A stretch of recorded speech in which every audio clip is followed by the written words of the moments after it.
It's time to insulate the walls. So we're at that point of the project of this small tiny home extension build in the UK where we're going to be insulating the walls. In this episode coming up is going to be day 11, day 10, day 12.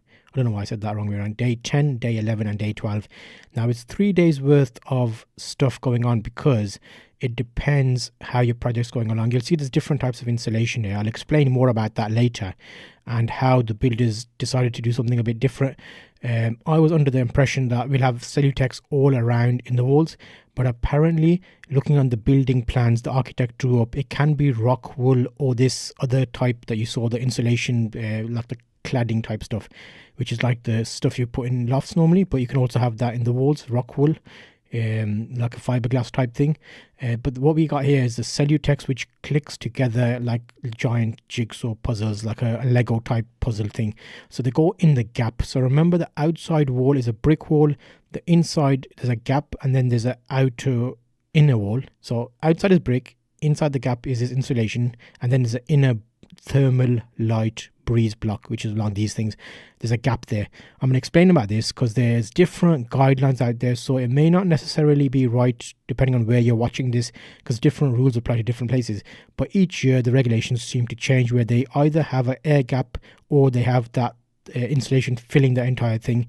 There's pros and cons for both, so I'll overlap and explain what the thinking is here. So ideally, these insulation boards need to sit above the damp-proof layer of the ground. So when we put that plastic down on the bottom and the plastic on the walls, if you look back on previous episodes on this series, you'll see what I mean.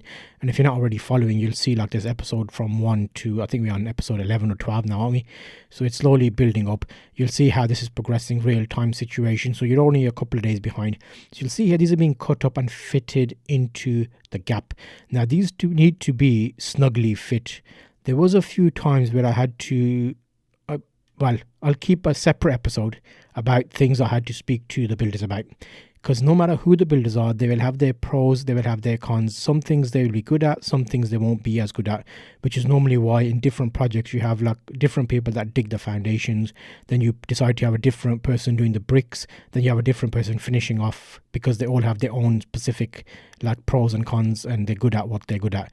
If you get a generic builder that does everything, they're bound to not be excellent at something. So I'll keep this on a separate episode, so stay tuned if you're not already subscribed, and you can see all the challenges and things that you will face and how to speak to builders in a way that basically everybody's happy. So you don't want to, obviously, because a lot of arguments and things can come out of this, where I've heard about stories where things are not being done right and then builders and the clients don't get on and then things start breaking down.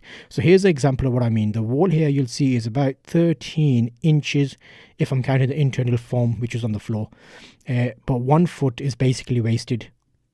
You got 4 inches brick, which is that, then you've got 90 centimeters under 4 inches the foam, and then the inside block is 4 inches.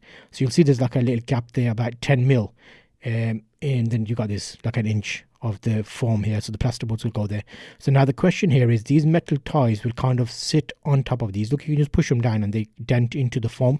They're already made in a way that they kind of hug the foam that goes inside. I'll keep calling it foam, but it's insulation. So then the block would be put in the front, and then the cement will sit on there, which will push these down, which means they all interlock into each other. So the builders mentioned that they will put this on the side where I have my windows and doors, and the back side, which is a taller one, they'll be putting the other stuff that I showed you earlier. But then I said, no, I don't want other stuff. I want the same Celotex all around in the whole building. So there's an extra charge for this, which means because these are more expensive. However, they are better rated. So for example, you could have 50 mil of Celotex, which is equivalent to about 100 mil of the thick the rock wool type stuff. So realistically here, by having this 90 centimeters, I'm getting extra thermal value. So it basically ups how well the heat is stored in the building, if that makes sense. So I don't mind paying a little bit extra here, but you need to consider what your goal is and how you're planning your project if it works out for you. Now you'll need to let me know, because there's lots of YouTube builders out there that seem to know quite a lot by watching other videos and regurgitating that information on other videos.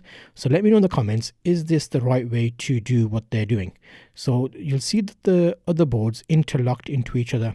Now this big Celotex piece, they've put it in the air gap. It fits like the other one did, but they pushed it against the wall, which then meant that the little tie clips, the metal tie clips, came out of this end, like they kind of pierced through. So you'll notice it's tapping here, and you'll see they'll start ripping through the Celotex.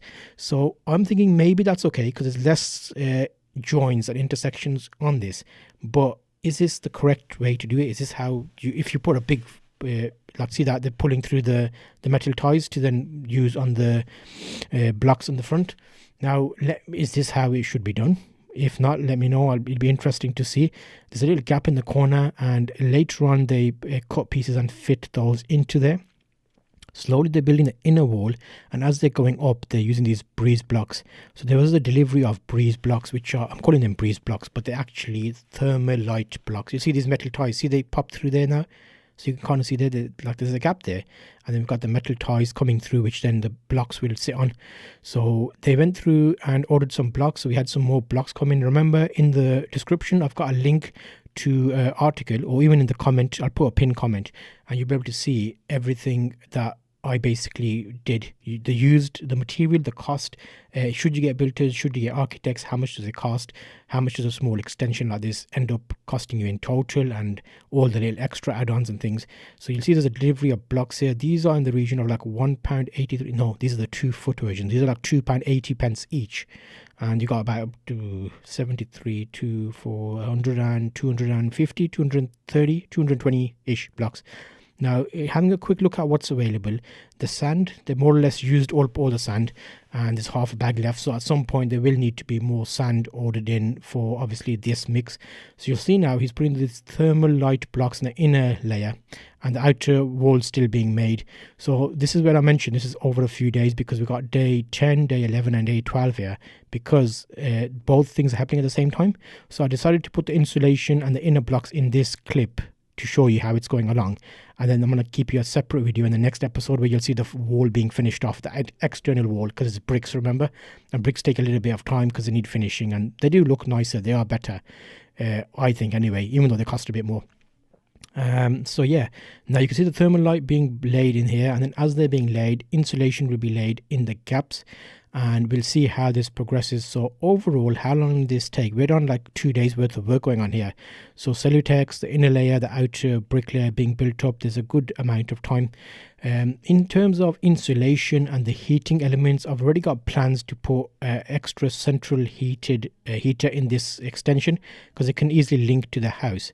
However, we can have additional electric heaters, and the electric heater is going to plug in. So you can see here over the wall how this is looking, and the wall being built as well. So internally the blocks are being laid. The Thermalite, they're not as heavy as the breeze blocks. They have they're called Thermalite because they hold heat as well, so that's a good part of them.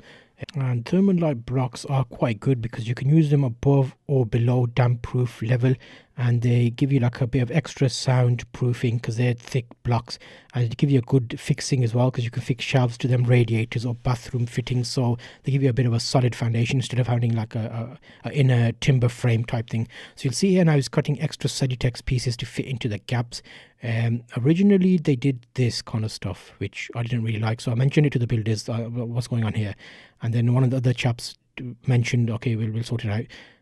So there's been little things where, you know, yeah, so this is where you need to be careful with the type of finish you're expecting and how good your builders are. So you'll see here he adjusted that, then he took it out and put in a proper piece, and over time there's little things that you can speak about and find out what needs to change or how it needs to be correctly done.